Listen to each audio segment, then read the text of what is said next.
Tampa Bay politics. It's going to be another interesting session talking about what's going on in Tampa Bay. If you're too busy, you can always tune in here. We're live on intouchnews.com.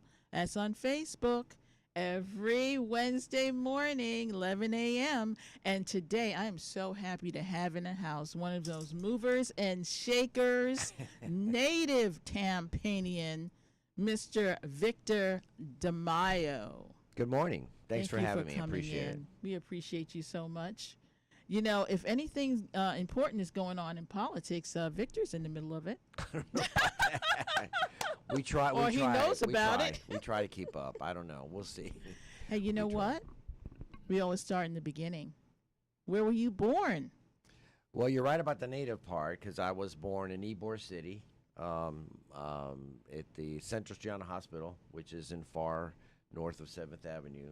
It's not there anymore, but many Tampas were born there. It was a full-fledged hospital. It served the Hispanic cigar workers that came here for, many years ago. And we had it was a beautiful little hospital. I went there for everything. Every time I fell off my bike. Well, you are part of that rich Tampa history because you were telling me that you're half Cuban. Yeah, my mom's family came here to make cigars, which is Tampa's known as a cigar capital of the world. So my grandparents, my mom's side, 100% Cuban, born and raised in Cuba, in Bejuca. My grandfather was from Bejuca. My grandmother was from Santiago de Las Vegas, and so they came here to make cigars. What year would you say that was? Oh, that was over 100 years ago, and then my grandfather, on my dad's side, 100% Italian. My grandfather, Dr. Dimaio, was the first doctor of the Italian club in Ybor City. If you go to the Ybor City Italian club, you'll see my grandfather's picture up on the wall. He treated, Tampa was a lot different town 100 years ago. It was very, very small. So the Cubans, because of the language a lot, the Cubans kind of stuck to themselves. They had their own what they call the mutual aid societies. The Central Gianna also had a big. Still today. There's a huge clubhouse in the corner of Nebraska and the Palm. It's the Central. There's a theater. You got to understand. There was no internet. There was no TV, no radio. There's a huge thousand. No radio either. Yeah. No, wow. not even then. Radio didn't come around till like 1926 or 28, not 29. So.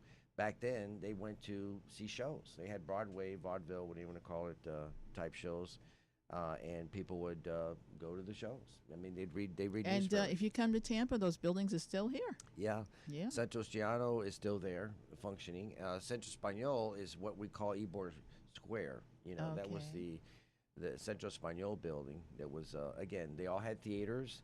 They all had what we call cantinas, which is downstairs where the guys sat around and played dominoes and, did their thing and kind of smoked cigars and played dominoes. It was a men-only thing. Okay. And on Saturdays, they had tea dances back in the old days where the guys would sit on one side of the hall and the women sit on the other side of the hall, and they kind of get up the courage to ask each other to dance. So a lot of marriages were consumed back then because of, and that's where Tampa became a melting pot. I see. That's where you have Cubans and Italians, get together like myself, and we have a lot of mixture of different cultures that way. So Tampa's a very cool city in that respect. It is, and it has been for over 100 years. Because back then we also had Clara, where Blake High School sits now, the Performing Arts School. That was called Clara Fry Hospital, and that was a black-only hospital. There was an African-American nurse who started that hospital because Tampa General would not treat blacks or African-Americans at the time. So it was completely segregated at that time. It was completely segregated. Even as a little kid growing up, I remember seeing, white only and colored only water fountains. Back in the 60s, we had we tried to integrate, at the Five and Dime and the Crest, That's when the fountains. Sit-in started. Right, that's when the sit-in started, and African Americans sat in, and there was a lot of fighting about that. It was an interesting time. I remember seeing we had riots here in Tampa where they burned part of Central Park Village. Okay. It was an interesting time growing up, but we managed to. My parents took me to. I went to private schools. I went to Academy of Holy Names, which is over 100 years old too. Still here? Still there on Bayshore. It's funny, you see old pictures of South Tampa, and Academy of Holy Names was the only building there. I mean, all of South Tampa was like scrubs. There was no houses, no nothing out there. Wow. And the nuns built that. And the nuns, they started downtown as a section of where Jesuit High School was, where you see Sacred Heart Church in downtown Tampa now. The building next to it was the old Jesuit High School. Oh, I didn't realize which my dad that. went to. And my son went there. And your son went there too. So I went to Academy of Holy Name Elementary School and then Jesuit High School after that. Yeah, it was a great time growing up in Tampa. I grew up in West Tampa near the Columbus Drive Bridge. I've lived there my whole life. Which still has a Hispanic population today. Yes. Mm-hmm. It's getting a little gentrified. Yes. The main homes is buying up every lot they can find. And, I mean, even in my block, they bought 2 houses. I live on the river facing And the main homes is a builder. Yeah. That comes in. And any lot they can get their hands on, they're going to put up a $300,000 house. It's crazy. That's a cheap house. That's a cheap house. I mean, on my same block on Rome, they bought 2 lot. They had a lot, and they split it, and now they're building 2 $800,000 houses. Wow, $800 grand. Like, there goes my taxes. Are going to go who can afford that? I don't know. That's a heck of a mortgage. If you think about it. But you know what it is? The people come from New York. Like you came yes, from New York, Chicago. And so they think it's reasonable. They're tired of the snow, the cold weather, the crowdedness. I guess they get a little bit more room here, I guess, than they do in New York. And the weather. And the weather, right? The snow. Yes, and the everybody weather. gets tired of 5 months of being in the cold, the sleet, and the snow. Of course, right. So I grew up here, so I like the heat. Doesn't bother me.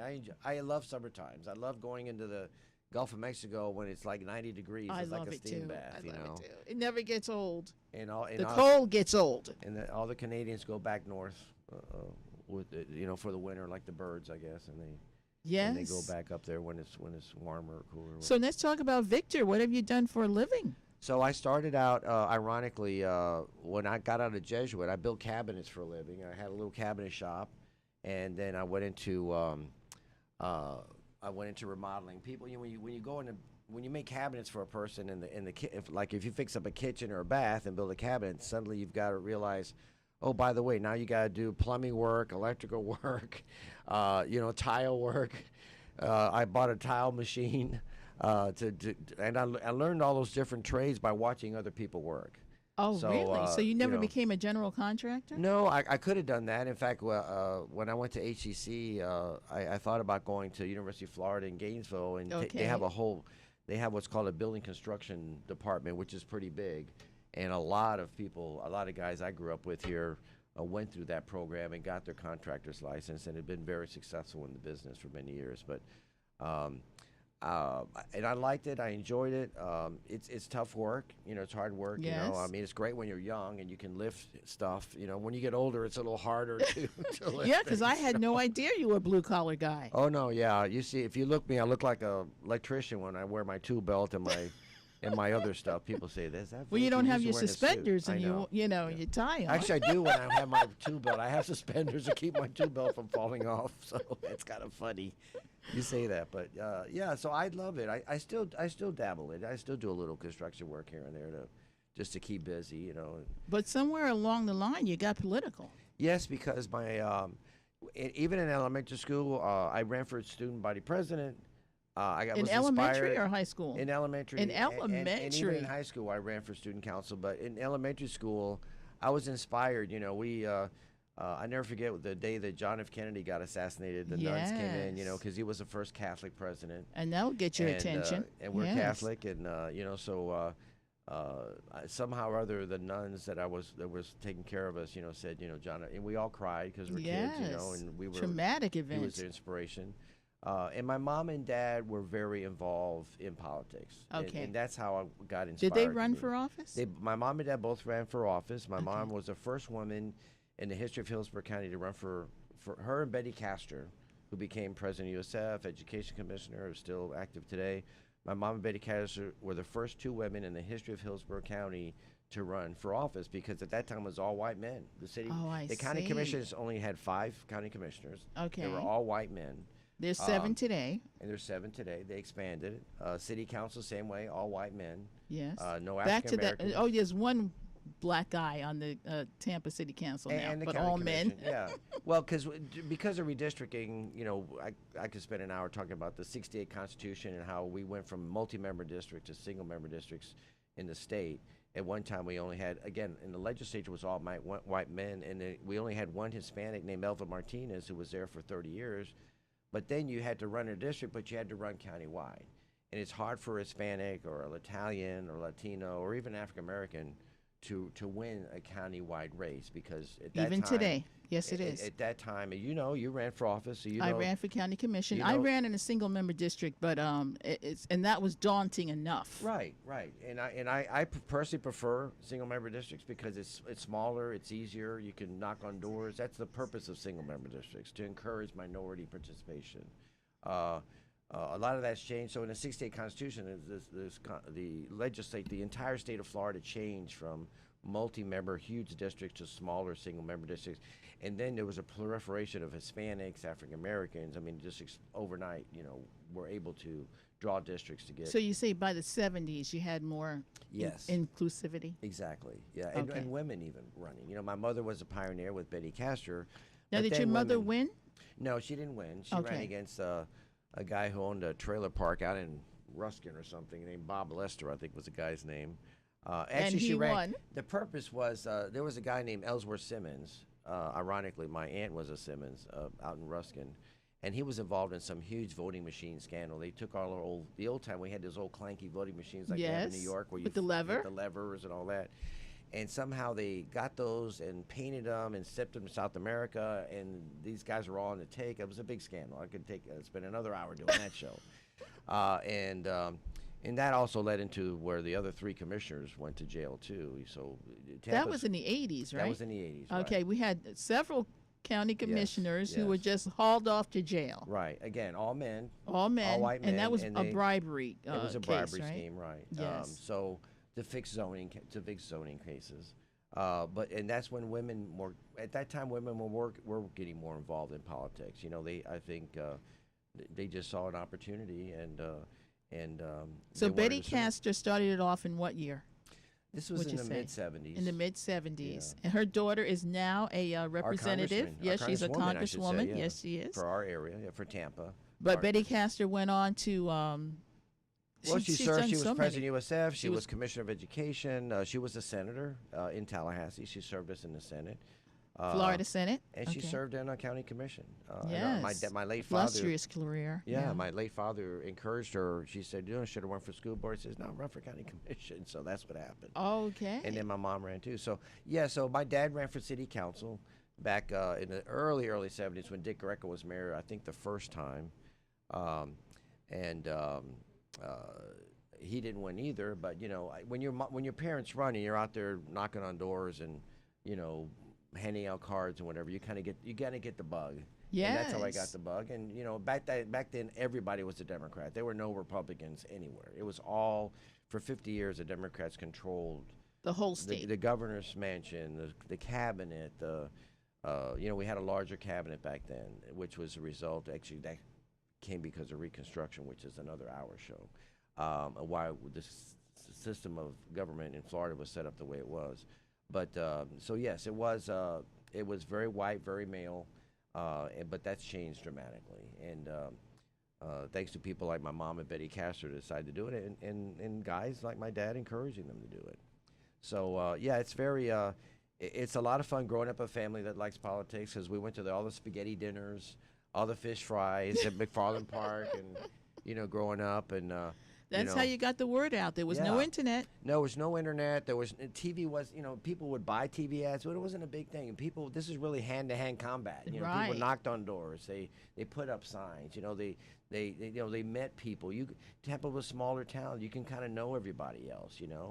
Even the city council races, the Tampa mayor races, or so forth. That's really a very small turnout group of people who vote. It is. County commission's Unfortunately, a lot during bigger. midterms, so a lot of people don't turn out. Right, and that's why the city races are in spring when there's nothing else going on, and there's a logic. But behind that believe it or concept. not, it's time already for Oh. our first break. Okay.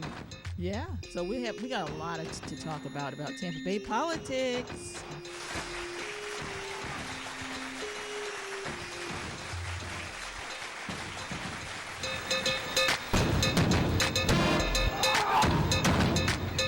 In Touch Radio, where you can listen to a cruising flow of smooth soul and jazz, today's R&B, a fun touch of hip hop and gospel, All my music on one station. giving you a buffet of music, news, and entertainment. We're In Touch Radio.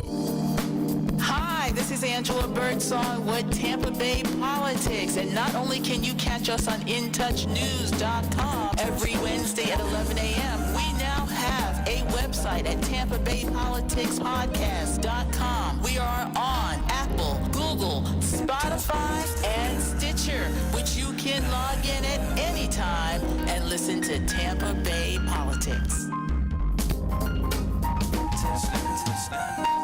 Listen to In Touch Radio anywhere. On your phone, Listening right now, man. in your car, I'll keep that going. on your computer. It's a new world, baby, and we are global. In Touch Radio. On your phone, In Touch Radio, where you can listen to a cruising flow of smooth soul and jazz, today's R&B, a fun touch of hip hop and gospel, All my music on one station. giving you a buffet of music, news, and entertainment. We're In Touch Radio.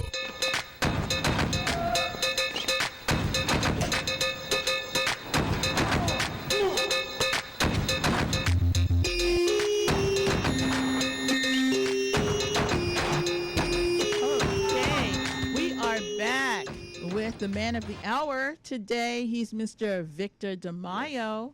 And as I said, you don't do politics in Tampa without talking to Victor.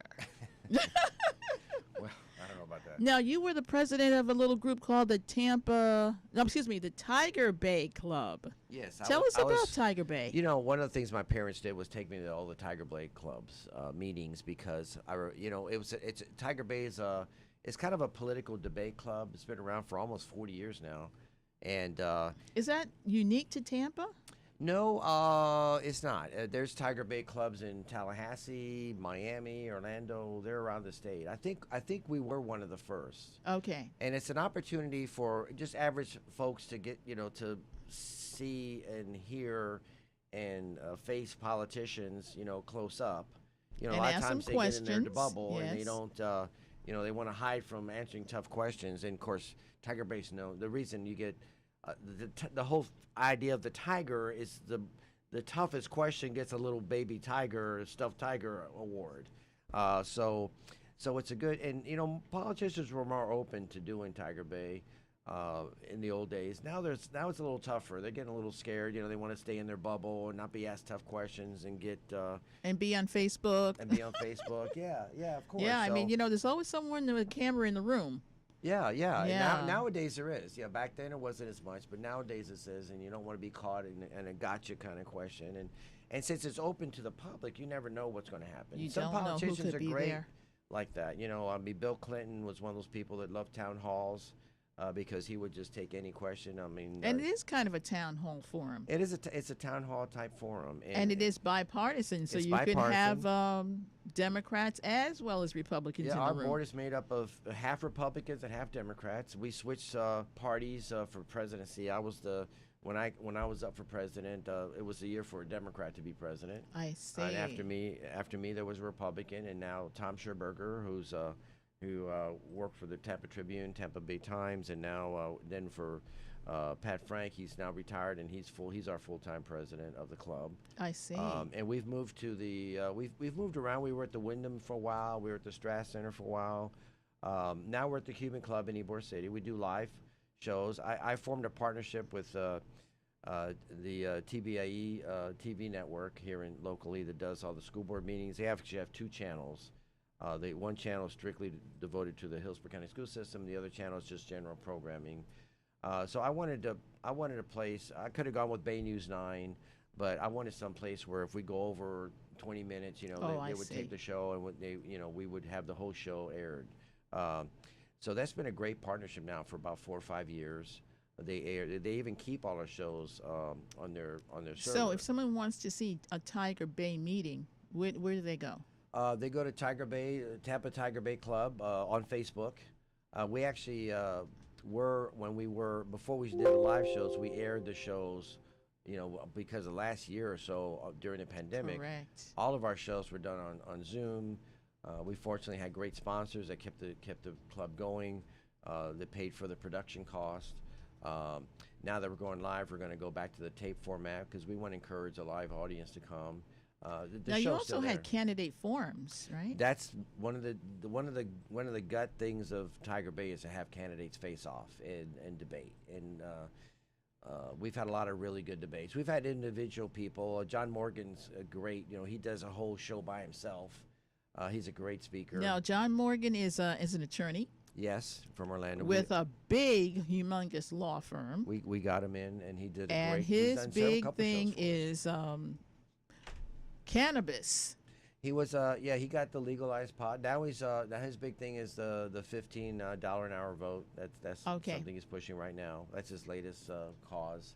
But he was able to get medical marijuana yes. on the ballot. And now the next push is going to be legalize marijuana, like you would buy alcohol. So Okay. they They wanna go- tried to get that on the ballot, right, and but were unsuccessful. yeah, they didn't. The Supreme Court struck down the language.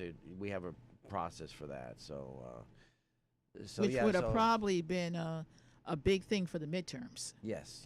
It would have got a lot of people to the polls. Right. And, getting TBA in was part of my background because after I did the construction stuff, I got into television. And really back in the early, when the Bucks first became a football team, I wanted trying to figure a way to get in the games for free. So a buddy of mine in college says, why don't you get a radio station? So I went to a radio station. Said, look, I'll call in the games from me. I do a pregame show, halftime show, and postgame show. So I worked for all the local TV radio stations, WFLA, DAE, all the sports stations. I did live reports from. And then I went to the networks like NBC, ABC, CBS. Mutual was a big network then that I did radio. We do a round robin all around the country. I would be doing the Bucks here in Tampa, and then all the other reporters were at other stadiums doing their reports. So, and then from that, he encouraged me to go into TV. So, Who encouraged you? my friend Jim Williams, he's up in Washington D.C. now. He was just a fellow classmate. We knew each other from high school, and then we went to HCC together. And he was always in television. That's Hillsborough Community College. Yes, Hillsborough Community College, and he did a lot of television stuff. I started out just filming the basketball games because I was on scholarship as a trainer at HCC, so I would do the games, tape the ankles, and go up and film the games just to play with the cameras. So I took the camera out and I got a job working for Channel 44 as a reporter doing sports. And doing photography and editing and all that kind of stuff. I kind of enjoyed the editing. So what part year are more. we in now? This is the mid 70s, early Okay. 80s. Okay. And then, of course, I forgot to mention the Bucks game. I was the first one to do the Buccaneers games in Spanish because the only station I could get at the time, the first one was a Spanish station because all the before I broke in the other stations. I see. They said, well, the Spanish station's available. They There was only took one you. at the time. There's a half a dozen now. So I did the Bucks games in Spanish and then went on to do the games in English too. So, and then, from radio, I went to television and I did stuff for Channel 44, covering the games. I would go up to Gainesville and Tallahassee and do the Gator games and the FSU games. And I also sent reports out here from Tampa. So to you got other around stations. the whole state of Florida. Yeah, and I did if the Bucks played the Dolphins the next week, I would send reports back to other stations. Back then we had to take tapes and, ship them to And the ship stations them, overnight, okay. by airplane or whatever. Nowadays everything's done on the internet. Everything is done by Wi-Fi. Everything's done by a connection. It's a whole different. You don't even have tape and cameras anymore. It's all little chips. So So how did you get broadcasting- involved in politics? Well, I still kept the political thing because my mom and dad was into it, politics and TV kind of go, and They radio go together hand because in hand. my degree is in communications, and Right. that was my first career, And in TV Flo- and radio. So after HCC, when I went to Florida State, I majored in political science and minored in communications. And I started a show in Tallahassee for the first time when I was at FSU. It was called 1800 Seconds, which is a takeoff on 60 Minutes. Oh, So, really? So we Okay. did that with a couple guys. We went on cable, obviously, first. When I started the show, it was me and 5 guys did this show. And I used to interview Coach Bobby Bowden, who was the FSU coach when I was in Tallahassee at the time. I actually Florida went up State there. University. When you talked about politics, I left Channel 44. My life is very confusing. When I left Channel 44, I got a job working for the Graham for Governor campaign, and I was the press secretary. And I did So his that was Bob Graham. Bob He Graham. became governor in January '79, and I went to Tallahassee. I was going to go to Florida, but I got this job in Tallahassee working for the governor, going to Florida State, and getting to do all these crazy things at the same time. So I stayed see. active. And of course, he was successful in Right. winning. He won, and I worked for him for a while. And I worked for insurance commissioner, and I still stayed in television. I still Sunshine Sports just first went on the air, and they had the rights to do the FSU Seminoles, and I was the first field producer they had for that. Now it's called Sun Sports.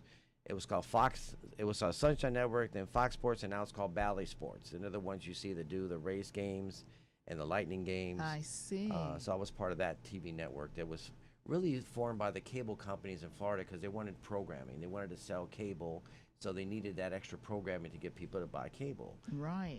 And then, of course, it was sold to a network and so forth. So that was how I kind of stayed in politics. And it was the Florida Cable Television Association started that network, and I was a part of that at the very beginning.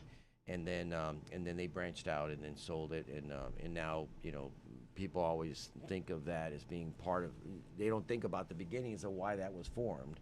I see. Because people have especially in Florida, people have a hunger for sports. They love the Gators, they love the Seminoles, and Now, Bob Graham, was he our last Democratic governor? no, Lawton Childs was our last. Okay, Democratic so that governor. was the one after him. Yes, because we had I think Governor Bob Martinez was kind of in between there, and then we had Lawton Childs.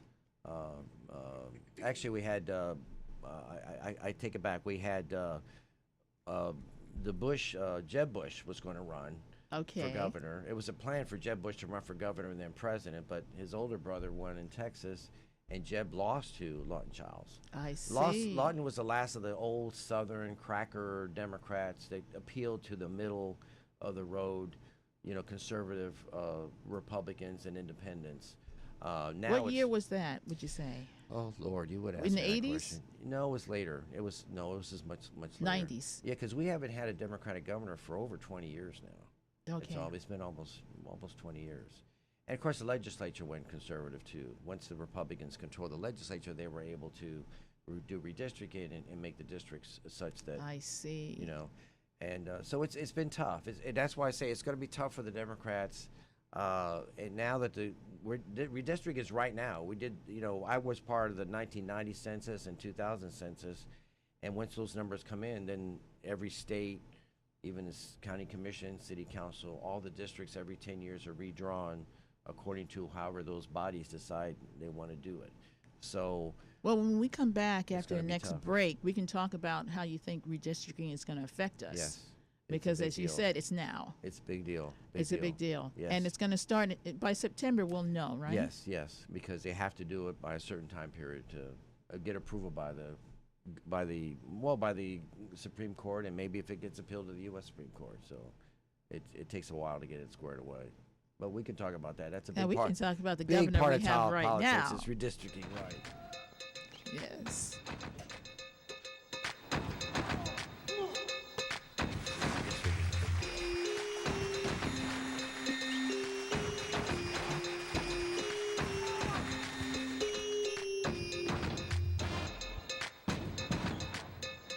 Hey, this is Agent Wright, better known as Mr. Clean. You looking for some great barbecue? Come see them two brothers in the grill, located at 423 Virginia Street, Charleston, West Virginia. We got ribs, chicken, pulled pork, brisket, collard greens, mac and cheese, baby. Come get some and get you a nice, smooth cigar. 304-550-4431. That is 304-550-4431. Come get some, baby. The Rib Man, mama, the Rib Man.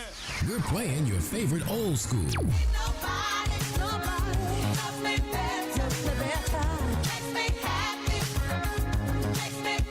Today's R&B.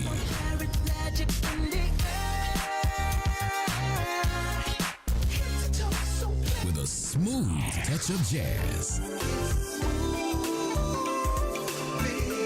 You're listening to In Touch Radio.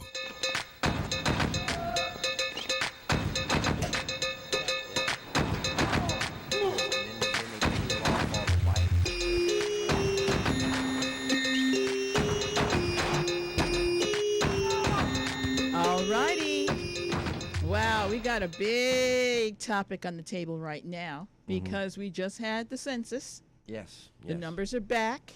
Which I was a part of back in 1990 and 2000. I was the Southeast Regional media coordinator for the census. I had an office in Atlanta and Washington, and I used to travel. I had Florida, Georgia, so Alabama. You understand how it works. It's very important to get everyone counted because the more people you count, the more accurate the census is. And we know that the last president we had didn't want to count everybody. Right. No.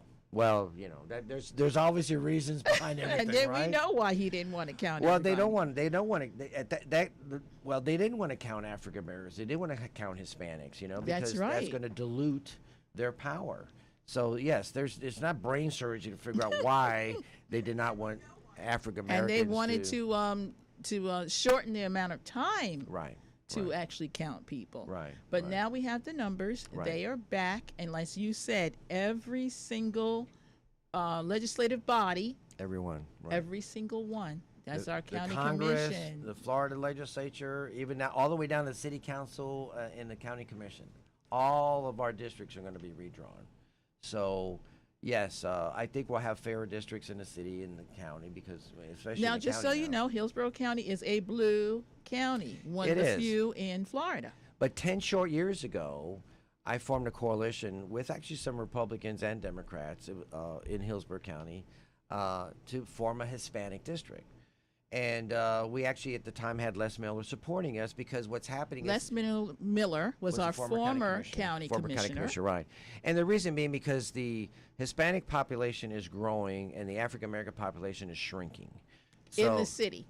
In the county, too. In the county, too. Right. So they knew eventually the African American district will eventually, if they don't change things, will go away. Wow. So the African Americans have always fought for 30, 40 years now. And because of what's called the jingle standard in the Supreme Court, if you can prove that you can do a district for African Americans, that you have to draw a district for them. Hispanics have not had pushed to have that power. Traditionally, we kind of started it 10 years ago. What happened was the Republicans were in charge at 10 years ago. We had 5 Republicans and 2 Democrats on the county commission. Today, 10 years later, we have 5 Democrats and 2 Republicans on the county commission. We worked hard for that, yay! So, now it's going to be different. Now, what they do with it, personally, I would love to see them expand. Hillsborough County is huge. Other counties like Miami-Dade and Jacksonville have, 13 or 14 members. I'm not advocating that on their county commissions. What I am advocating for is maybe expanding 2 more seats. I would agree with that. I would like to see 1 county-wide and 1 single member. That's what I'd like. That's an option because then an African American you can draw an African American district easier than trying to go all over the county to try to get an African American district.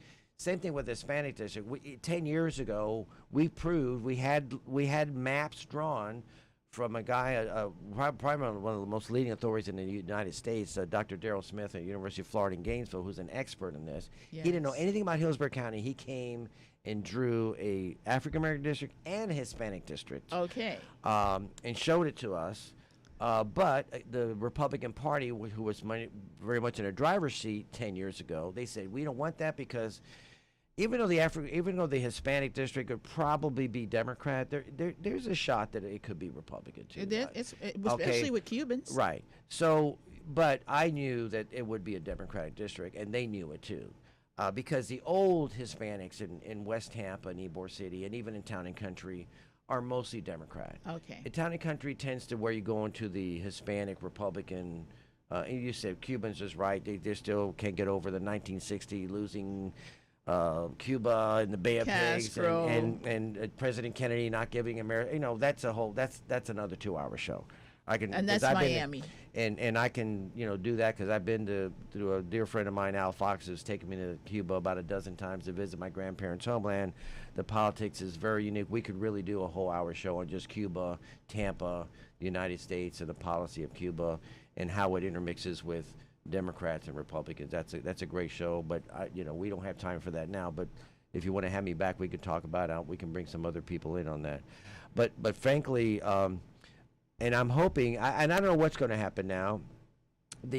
What happened was we had the Hispanic district, which we wanted, which is really Harry Cohen's district, which would have been West Tampa Town and Country. The Republicans stretched it all the way out to West Race and all the way down to South Shore, and those ends made it a Republican district. So if we can consolidate that, because South Shore has no business, being in with. It's probably South Tampa. Probably if you look at a map, it's the most gerrymandered district. It stretches almost 40 miles. And the Republicans did that. And the Republicans did that on purpose because they did not want that district to be Hispanic. Democrat or Hispanic. No, you're right. Both. Yes. Right. Correct. You're right. But the African Americans have to fight for these changes because they will completely lose that district and they will no longer be a black gentrification. District. Well, due to a lot of things, but yes, gentrification because is one we of have, them. Let's face it, there's more and more white folks moving into. They want to be closer to the city. Personally, I'd rather have all single-member districts like the legislature. It's so much easier to run. To do a county-wide race is crazy. I mean, you have to. Hillsborough County is bigger than the state of Rhode Island. We've got 1.4 million people. It is. That you've got to reach out to. Right now, Hispanics. Or 1 out of every 25% of the population in Hillsborough County is Hispanic. Okay. 1 out of every 4 people is Hispanic. Yet there's no Hispanic district seat on the county commission. That's a huge There is, inequity. however, in the city of Tampa. Yes, because city's smaller. Okay. Smaller districts. It's easier. We've always had Latins have always had a Latins, Italians, Hispanics have always been active in politics in the city. Growing up, Hispanics have always loved politics and always been behind the spaghetti dinners and the fish fries and all that stuff to get the people out to vote. There's much higher participation back 30, 40, 50 years ago than there is today in the city of Tampa, even though the population has doubled. I would say that during the midterms, half the people in Tampa don't know we're having an election. Right, and that's true. And it's sad because, nowadays moms are taking their kids to soccer practice. Yes, there's too much going on. Right, there's so much going on, and it's just very difficult to get presidential. They got that on the radar. Right. But I can tell you, my son, who is a vice president now at a bank, did not vote until I ran. Right. Right. Oh yeah, we got to vote now. Yes, there is a midterm election every 2 years, every other cycle. Right. Because at that time, politics was a big deal. I mean, everybody got involved. Everybody went to spaghetti dinners. Everybody went to the fish fries. I mean, everybody went door to door. And you knew the person that was running. Right. Nowadays, people don't care. They don't even want to go walk door to door. It's too hot. I mean, we didn't think about stuff like that. Right. We really loved politics because it was a chance for African Americans and Hispanics to advance themselves, to maybe get a nice city job, to maybe get a nice county job. That was always exclusively for white people. So that's kind of was the impetus for people to get involved in politics because it was a chance. So what you're going to do about this Hispanic seat? Are you going to fight for it on the county commission? We're going to try. Unfortunately, the late Jan Platt came up with his 4-3 plan after, they carted off 3 county commissioners to jail. I don't necessarily agree with it personally. Explain that to me. Where you would have 4 countywide seats and 4 district seats and 3 countywide seats. So every person can technically vote for 4 people. Okay. I think that's BS. That's just me. You can argue. I'll be happy to argue with a person. I'm half Cuban, half Italian. Arguing is not a big deal for me. But I right. just think it's BS because every person, even the district people, vote on stuff that affects people in the county. When you have to sit and Once a pass person judgment, is on the board of once county you're on the board commission, and you're in your a district vote seat, is the same. Right. You don't sit there and say, well, I'm not going to vote on his thing because I only represent, these people. No, you vote on everything. That's your job. Your job is to represent the people.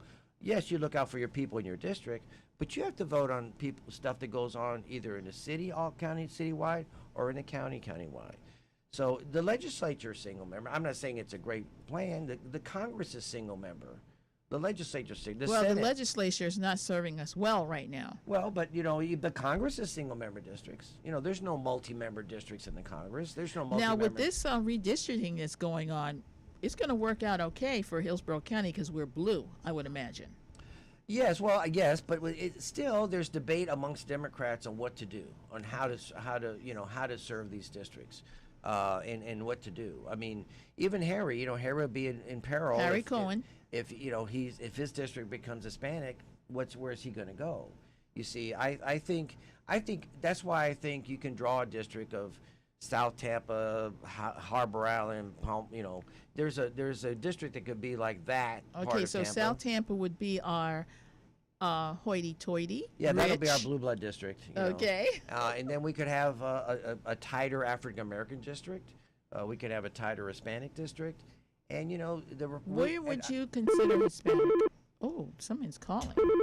And I think basically West Tampa Town and Country are the biggest groupings of Hispanics. Although we have Hispanics all over the county, just like That's African Americans true. all over the county. You can We find have somebody calling. Who is that? Hey, good morning. Good morning. This is DJ CEO. I just wanted to reach out to your guest. I don't know if I may have asked him this in the past, but does he have any relatives that work for the United States Postal Service? There was a guy I met who came down here. He was from Philadelphia or something. His name was Victor Dimaio, the same as me. Right. And I said, I said I have to meet this guy because he's got my same name, and he's passed away now. He ran all the EEOC benefits for all the postal Yes, he did. Yes, he did. And I went to his Yes, he did. office at Okay. the airport and met him. He was a very nice gentleman. He came down here, transferred down here. People don't realize that the Postal Service has a district that covers. It's actually not just Tampa. It's a huge district. It's practically all of Central Florida. Am I It is. correct? It is. It goes all the way to Yeah, the it's Fort called the Myers. Suncoast District. Right. It goes Yeah, from yeah, Tampa it's to very Orlando to big. Fort Myers. Very Yeah. big. And DJ CEO is AKA for he runs the joint. Oh, okay. That's cool. We're cool. We're cool. No, he was a good I guy. have a political question, by the way. And actually, we used the letter carrier's hall even when I was a Jesuit. I remember having my high school graduation party at the letter carrier's hall on Cypress. That is still there. And it's still there, and we've had. Yeah, it's we've still had there. many, Yes, it is. I remember when Al Gore ran. He came to letter carrier's hall. I remember when. Almost every political function I've ever been involved with, we've always used the letter carriers hall on Cypress and MacDill to do parties and spaghetti dinners and all kinds of stuff. And God It's bless great, the letter carriers because they're going through a little bit of Oh, no hell doubt. right now. Yeah, No doubt. yeah. Let me ask you this question before I get off the phone. I heard you say that that the African American population is shrinking. Yes. In Hillsborough County. Can you expand on that? Kind of tell me why you think that is? Because well, I worked for the census in 1990, 2000. We're already here to 2020, so it was 40 years ago. That we all they predicted the demographic change. I knew back in 1990 that Hispanics will pass African Americans as the largest minority in the United States. So why that is, I don't control the birth rate, the death rate, where people live, what they do, but it's just a fact. I mean, now at some point in time, African Americans and Hispanics together will become the majority. We won't, Yes. in the United States.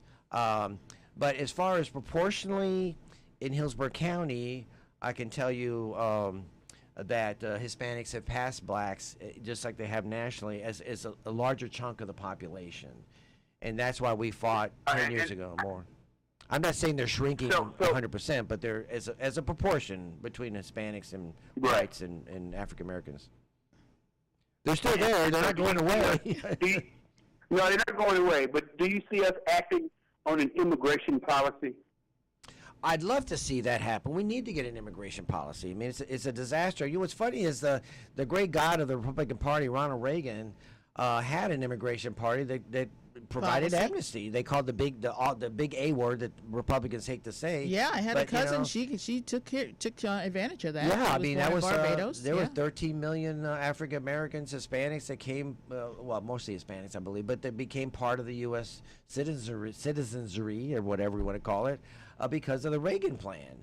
And but again, it's politics. Everything is politics. Republicans are going to lose power. The more African Americans are there, the more Hispanics Mr. are Daryl there. Johnson, we going to a break. You hanging in or you gone? Oh, I'm gone. Thank you all so much. Thanks for being on the show, Victor. Oh, thank you, boss. Appreciate it. All right, peace.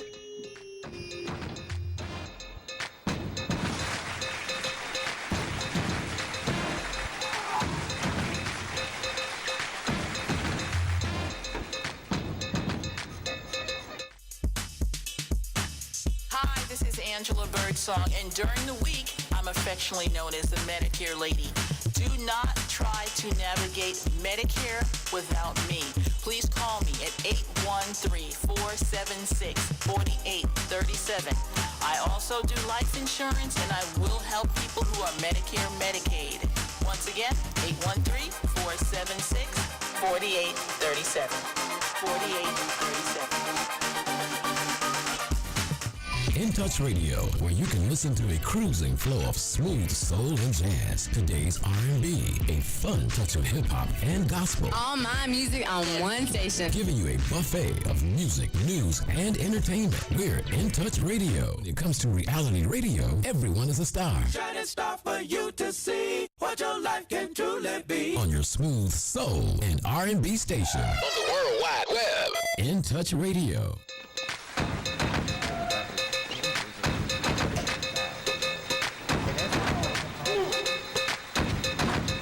Hey, we are back with Mr. Victor Dimaio, former president of the Tiger Bay Club, which we went over, a bipartisan group. So we're talking about how redistricting is going to affect our politics in Tampa. Yes, it's going to dramatically affect politics all over the country, really. And every state, you know, the Republicans are smart. About 20, 30 years ago, they said, you know what, if we can control the legislatures and we can draw the lines, we can have the power. And that is exactly what they have done. And they, you know, they pack African Americans, for example, in 90 plus districts, and they can put Republicans in like 55 plus Republican districts. What do you It's mean really- 90 plus? Well, with 90, in other words, a black Democratic district is 90% black Democrat. Whereas so they can carve out a Republican district with maybe 55% Republican, but still enough where they can win. I You see what I'm saying? see. That's called packing. That's when you pack, and you know, and African Americans have made a deal with the devil, you know, with the Republicans going for many years now because they want, you know, they want black districts. And to do that, to say, we'll give you all the black districts you want. We don't want blacks in our district. We don't want Democrats in our district. You can have all the Democrats you want. You can pack those districts. And Republicans say fine, or African Americans say fine. And it's been hard for the Democrats to come in, even Hispanic Democrats to come in and say, hey, why don't we try to carve, you know. And they do that in Miami where there's a lot of Hispanics down there. They have carved out. We haven't been as active here in this area. We did. I know when Congressman Darren Soto got elected, we knew.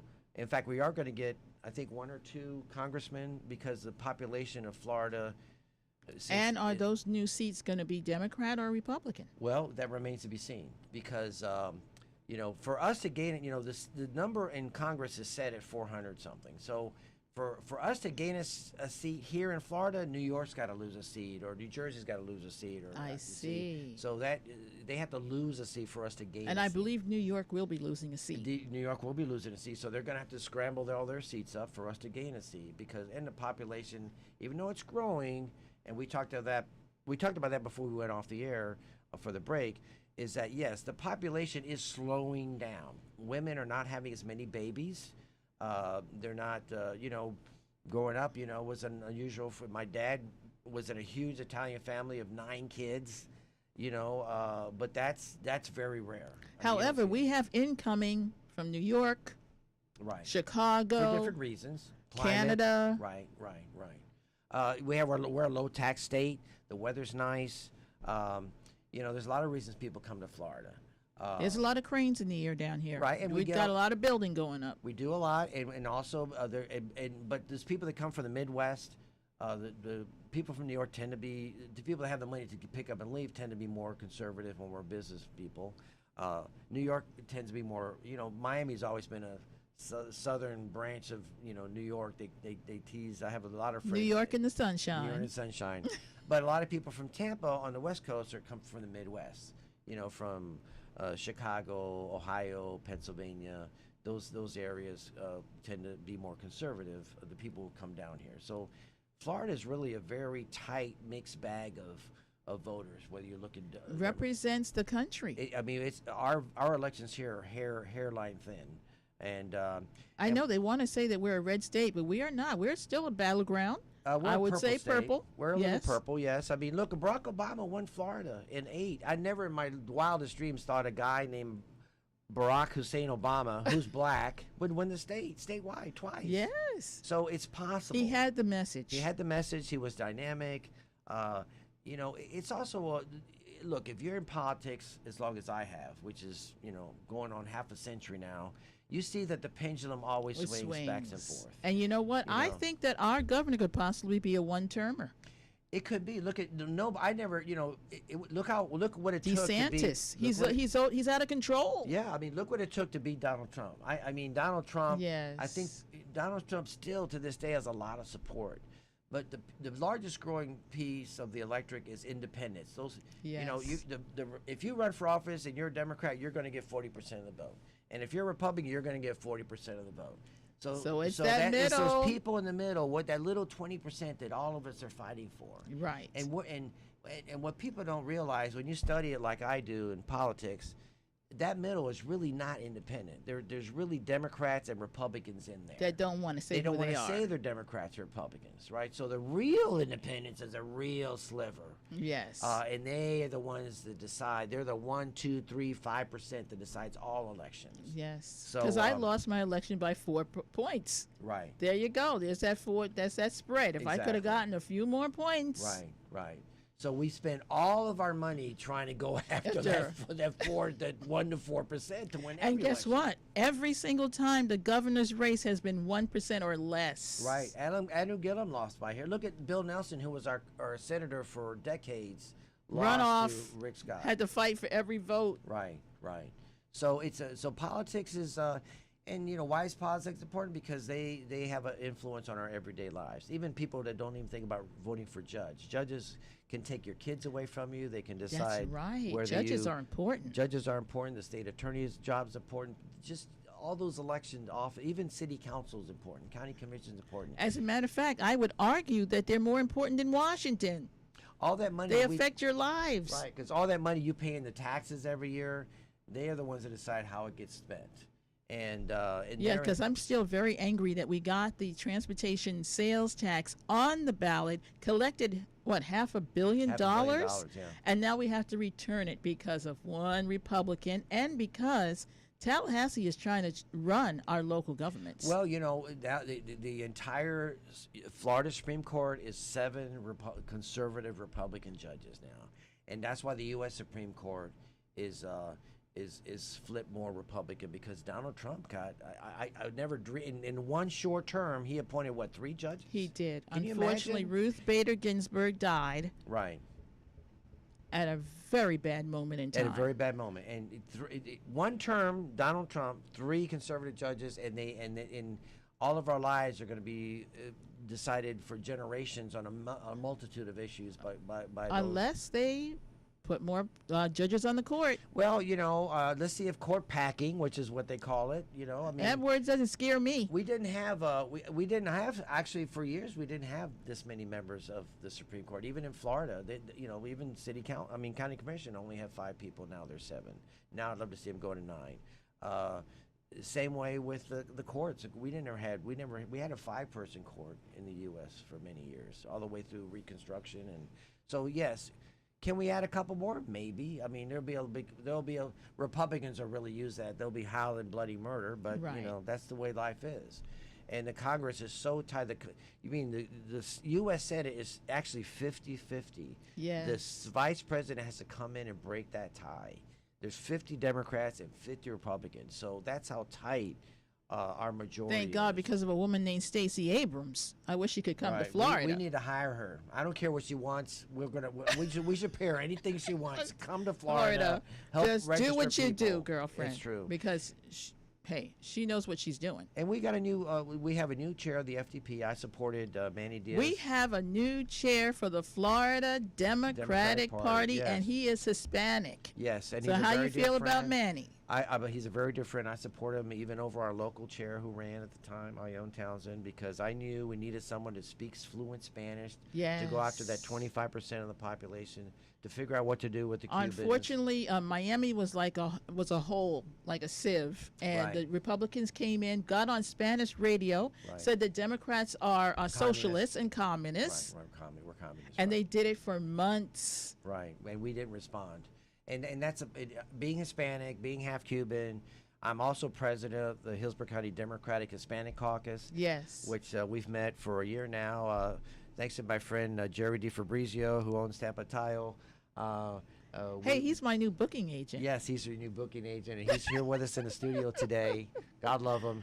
He's been he's been like an angel from heaven for us, and the whole Democratic Party benefited by his generosity of how we were the first in the entire state of Florida to have a headquarters. Because of Jerry, we had a headquarters. Jill Biden actually came to our little headquarters in West Tampa, which Hey, I was there when Tampa. Joe Biden came. So that's in all. Ybor City. That'll never happen if it wasn't for Jerry. We had a beautiful office, a beautiful headquarters. We had in the whole state of Florida, we had nothing like this. Okay. So I needed a guy who could go on Spanish radio and Spanish TV and Spanish newspaper. All to right, that counter is Manny. That's Manny. Ione, God love her, she can't do that. She doesn't do Ione that. is our Hillsborough County Democratic chair. Right. Executive and Committee neither president. did the lady That's a in mouthful. Gainesville. I mean, we needed somebody who could, he's very tight with Bloomberg. In 1 month, we were in almost $1 million hole in the state party. In 1 month, he erased that because of the people he knew in Miami that he's close with that wrote I'm big liking checks. Manny. He can speak Spanish. Right. He got money. Right, and we need that to be able to compete. When the Republicans are in power, guess what? All the lobbyists give them money. Yes. We are in a hole right now. We need to counter that. We don't need to match them dollar for dollar, but we need, as you know, you ran for office, you need to be competitive. And the only way you can be competitive nowadays, we don't have Everybody wants to support the winner. right. And They don't want to support the loser. And it's all about how much money you have. It's all about That's how much right. money you have. So, Money is like a magnet. It goes shoo, right to the winner. The old days of the spaghetti dinners and the fish fries where we grew up, that's gone. This is all about getting on radio, getting on TV, getting on Facebook, and all that costs money. We still put up yard signs, yes. We do still go door to door. And 1 minute to wrap it up. But, politics has changed a lot since I grew up, and we just got to go with the times. So, see, I told you I'd need about 3 hours to get this going. But thank God you came in today. Yeah. It's a good we show. got our hands full in Florida. Yes, we do. But you know what? If the people mobilize and get to the polls, we can do it. Yes, we got to register people. The Yes. Republicans almost surpassed us this last time. They hired a company for $100,000, and they almost passed us statewide on registering Republicans.